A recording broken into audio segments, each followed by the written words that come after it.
अस्सलामुअलैकुम दोस्तों, आज मैं आपके लिए कद्दू की अचारी सब्ज़ी बनाने की एक बड़ी ही लाजवाब रेसिपी लेकर आई हूँ।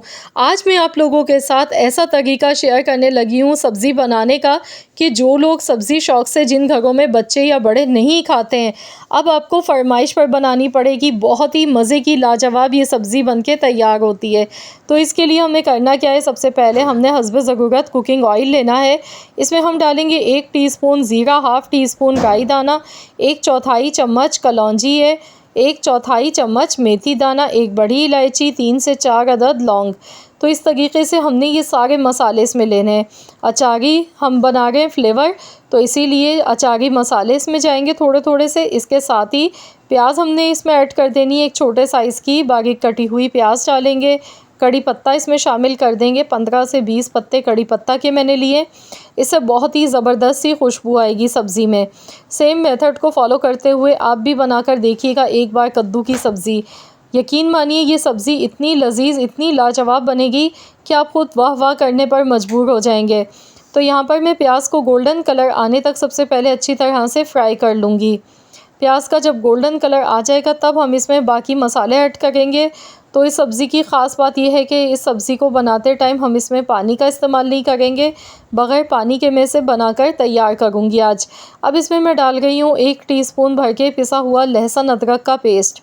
लहसुन अदरक का पेस्ट डालने के बाद मज़ीद हमने इसे ऑयल में मिक्स करते हुए अच्छी तरह फ्राई करना है। बग़ैर पानी का पिसा हुआ लहसुन अदरक का पेस्ट मैंने इसमें शामिल किया है।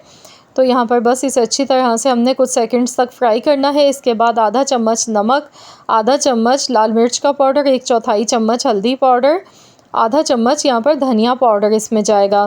क्रश किया हुआ धनिया मैंने इसमें ऐड किया है, इससे बहुत अच्छी खुशबू आएगी। अब इसे अच्छी तरह से कुछ सेकंड्स के लिए मिक्स करेंगे और इसके साथ ही यहाँ पर इसमें हम डाल देंगे 1 अदद मीडियम साइज़ का टमाटर। ये देखिए बारीक कटा हुआ टमाटर इसमें मैंने शामिल कर दिया है। अब मैं इसे अच्छी तरह से मिक्स करूँगी। तो यहाँ मैंने इसमें टमाटर डाला है, तो टमाटर के अपने भी जूसेस होते हैं। तो यहाँ गैस की फ्लेम हमने लो कर देनी है, हल्की आंच पर इसे पकाएंगे कुछ सेकंड्स तक कि टमाटर इसमें सॉफ़्ट हो जाएं थोड़े से। तो यहाँ पर देखिए टमाटर हल्के से सॉफ़्ट होने लगे, मसाला अच्छी तरह से पक चुका है। अब इसमें हम डालेंगे कद्दू की सब्ज़ी। तो यहाँ पर मैंने आधा किलो कद्दू की सब्ज़ी ली थी। इसका छिलका उतारने के बाद इस तरह मैंने इसे छोटे छोटे टुकड़ों में लिया है।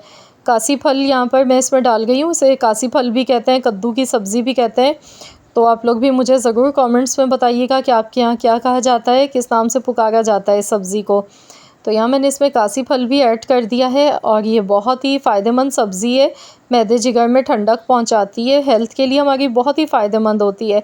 लेकिन जब हम इस तरीके से इसे बनाते हैं अचारी फ्लेवर के साथ, तो ये बड़ी ही लाजवाब बनती है। गैस की फ्लेम मैंने बिल्कुल लो रखी है। तो यहाँ पर कासी फल में अपना भी इसमें जूसेस होते हैं, तो उसमें ये बहुत अच्छी तरह से कुक हो जाती है। पानी डालने की ज़रूरत नहीं पड़ती है। अगर आपको लगे कि पानी डालने की ज़रूरत है सब्ज़ी गलाने के लिए, तो आप इसमें आधा कप पानी शामिल कर सकते हैं। मैंने यहाँ पर बिल्कुल भी पानी नहीं डाला। ये देखें मैं तोड़ कर दिखा गई हूँ। ये देखिए एकदम सॉफ्ट हो गई है, बहुत अच्छी तरह से ये कुक हो गई है। 10 से 12 मिनट ही लगे हैं हमें पकाते हुए। अब लास्ट में हमने इसमें थोड़ी सी हरी मिर्चें, हरा धनिया कटा हुआ शामिल कर देना है। इसमें कोई पिसा हुआ गरम मसाला नहीं ऐड किया जाएगा। इसमें जो मसाले शुरू में हमने बघार में डाले थे, उसी की इतनी ज़बरदस्त खुशबू है कि ये सब्ज़ी महक उठती है। बहुत ही लजीज और बड़ी ही लाजवाब बनके तैयार होती है। तो यहाँ मैं इसे अच्छी तरह से एक बार मिला लूँगी। आप भी ये सब्ज़ी की रेसिपी बनाएं, आप इसे गर्मा गर्म चपाती, पूरी, पराठों के साथ खाएं, बहुत ही लाजवाब लगती है। या फिर आप इसे चावल बॉयल कर लें, बॉयल चावल के साथ खाएंगे तो भी बड़ी लाजवाब लगती है। तो यहाँ पर हमारी ये बहुत ही मज़ेदार सी कद्दू की सब्ज़ी बनके बिल्कुल रेडी हो चुकी है। देखिए देखते ही मुंह में पानी आ रहा है, इतनी लाजवाब ये सब्ज़ी बनी है ना कि मुझे यकीन है कि एक बार बनाएंगे ना तो आप बार बार बनाने पर मजबूर हो जाएंगे और हमेशा इसी तरीके से इस रेसिपी को बनाना पसंद करेंगे। तो ज़रूर आप लोग बनाएं। आई होप कि आप सबको मेरी आज की ये रेसिपी पसंद आई होगी। अगर रेसिपी अच्छी लगी तो वीडियो को लाइक कर दीजिएगा, शेयर कर दीजिएगा। चैनल पर नए हैं तो चैनल को भी सब्सक्राइब कर लें। मिलते हैं इंशाअल्लाह ताला एक और नई रेसिपी के साथ। तो जब तक के लिए अल्लाह हाफ़िज़।